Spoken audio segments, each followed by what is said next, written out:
கூட்டணியில் இடம்பெற்றிருந்த கட்சிகள் எல்லாம் மேடையை அலங்கரித்திருக்கிறார்கள்.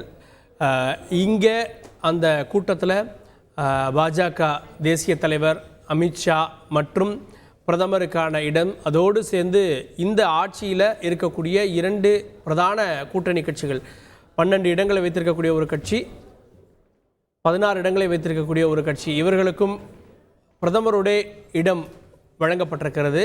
அவங்க பிரதமர் அருகருகே நிதிஷ்குமாரும் சந்திரபாபு நாயுடும் அருகருகே அமர்ந்திருக்கிறார்கள். தொடர்ந்து இந்த கூட்டத்தில் பிரதமராக மீண்டும் நரேந்திர மோடி அவர்கள் தேர்வு செய்யப்படுகிறார். ரமேஷ் கூடுதல் ஒருத்தொடர்கிறார். ரமேஷ், இந்த துறைகள் தொடர்பான எந்த வதந்தியும் நம்ப வேண்டாம் அப்படின்லாம் சொல்லப்பட்டது. யார் யாருக்கு என்ன துறைகள் அப்படின்றது இறுதி செய்யப்பட்டிருக்கிறதா? பழையவர்கள் எவ்வளோ பேர், புதியவர்கள் எவ்வளோ பேர், விவரங்கள்? அதாவது விதிகளின்படி மொத்தம் 15% பேர், அதாவது ஆளும் கட்சியில் எத்தனை பேர் வெற்றி பெற்று இருக்கிறார்களோ அவற்றில் 15% பேருக்கு அமைச்சர் பதவி இருக்கலாம் என்பது விதி. அப்படி நாம் பார்க்க போனால் மொத்தம் 75 பேர் வரை அமைச்சர்களாக பதவி ஏற்கலாம். இதில் இந்த முறை கூட்டணி கட்சிகளை சேர்ந்த பலருக்கும் அமைச்சர்கள் பதவி போகும் என்று தெரிகிறது. கடந்த முறை உத்தரப்பிரதேச மாநிலத்தில் பாஜக அதிக அளவிலான இடங்களில் வெற்றி பெற்றிருந்தது. முதல் முறையும் சரி, 2வது முறையும் சரி. முதல் முறை பாஜக 72 இடங்களையும், 2வது முறை பாஜக 62 இடங்களையும் பெற்றிருந்தது.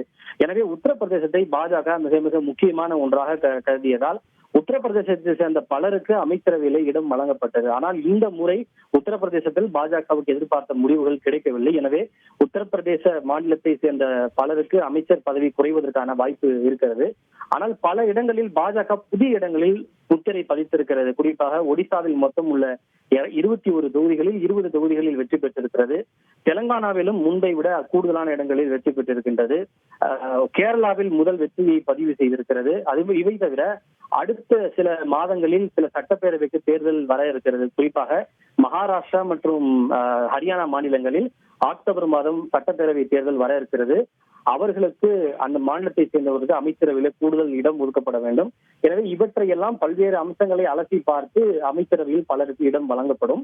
கூட்டணி கட்சிகளை பொறுத்தவரை நான் முன்பே குறிப்பிட்டது போல தெலுங்கு தேசம் கட்சிக்கு 2 கேபினெட் மற்றும் 4 இணையமைச்சர் பதவி வழங்கப்படுவதற்கான வாய்ப்புகள் இருக்கிறது.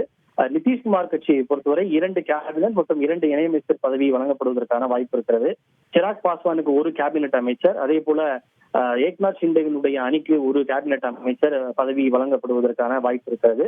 ஜித்தன் ராம் மாஞ்சி அவர்களும் தனக்கு 1 கேபினெட் அமைச்சர் பதவி வேண்டும் என்று கேட்கிறார். அவருக்கு ஒரே ஒரு எம்பி மட்டும்தான் இருக்கிறார்கள். எனவே அவருக்கு அமைச்சர் பதவி வழங்கப்படுமா அல்லது இணையமைச்சர் பதவி வழங்கப்படுமா என்ற கேள்வியும் இருக்கிறது.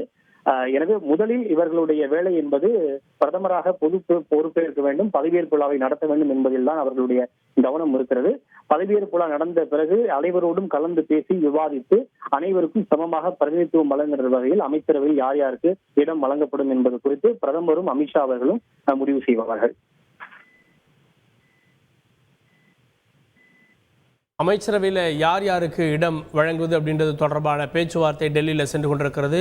கூட்டணியில் இடம்பெற்றிருக்கக்கூடிய கட்சிகளுக்கு பிரதான கட்சிகள் 2, அது போக மாநிலங்கள் அடிப்படையில் கூட்டணியில் இருக்கக்கூடிய கட்சிகள் அவங்களுக்கும் பிரதிநிதித்துவ அடிப்படையிலான இடம் அதெல்லாம் வழங்கப்பட இருக்கிறது.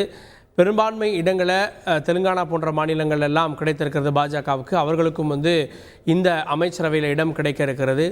தமிழ்நாடு போன்ற மாநிலங்களில் அவங்களுக்கு எம்பிக்கள் இல்லை, இருந்தாலும் கூட எந்த அடிப்படையில் அவங்க அமைச்சர் பதவி வழங்குவது அப்படின்றத பாஜக யோசித்து வருகிறது. ஏற்கனவே ஒரு மத்திய இணையமைச்சர் திரு எல் முருகன் இருக்கார். அவருடைய பதவிக்காலமானது அவர் ராஜ்யசபாவுக்கு சற்று முன்னர் தான் தேர்வு செய்யப்பட்டார். அதனால் அவருக்கு 6 ஆண்டுகள் வரை பதவி இருக்கிறது. இந்த சூழலில் புதிய நபர்களுக்கு ராஜ்யசபா வாயிலாக அமைச்சர் பதவி வழங்குவது அப்படின்றதெல்லாம் சாத்தியமா அப்படின்ற கேள்வி ஏற்பட்டிருக்கிறது. கேரளா போன்ற மாநிலங்களில் பாஜக தன்னுடைய கணக்கை தொடங்கி இருக்கிறது. அங்கே சுரேஷ் கோபிக்கு அமைச்சர் பதவி வழங்கப்படலான்னு தெரிகிறது. நம்ம காட்சிகளில் பார்க்கக்கூடியது இந்த கூட்டணியில் போட்டியிட்ட டிடிவி தினகரன், திரு ஏசி சண்முகம், திரு ஓ பன்னீர்செல்வம், திரு பாரிவேந்தர் உள்ளிட்டவங்கெல்லாம் அங்கே இருக்கக்கூடியதை நம்ம காட்சிகளில் பார்க்கிறோம். இதே போல் என்டிஏவில் இடம்பெற்ற அனைத்து கட்சிகளுமே இங்கே வந்திருக்காங்க. திரு ஜி.கே. வாசன் உள்ளிட்டவர்களும் கூட இங்கே இடம்பெற்றிருக்கிறாங்க. என்டிஏல வெற்றி மட்டுமல்ல, வெற்றி பெற்றவர்கள் பெறாதவர்கள் அப்படின்ற பாகுபாடு இல்லாமல் இந்த கூட்டணியில் ஒருமித்திருந்த அனைவருமே இந்த கூட்டத்தில் கலந்து கொண்டிருக்கிறார்கள். எம்பிக்களும் இந்த கூட்டத்தில், அதாவது இந்த அரசை தீர்மானிக்கக்கூடிய 292 எம்பிக்களும் இந்த கூட்டத்தில் இருக்கிறார்கள் அப்படின்றத நம்ம பார்க்கிறோம். செய்திகளை உடனுக்குடன் தெரிந்து கொள்ள உடனே சப்ஸ்கிரைப் பண்ணுங்க.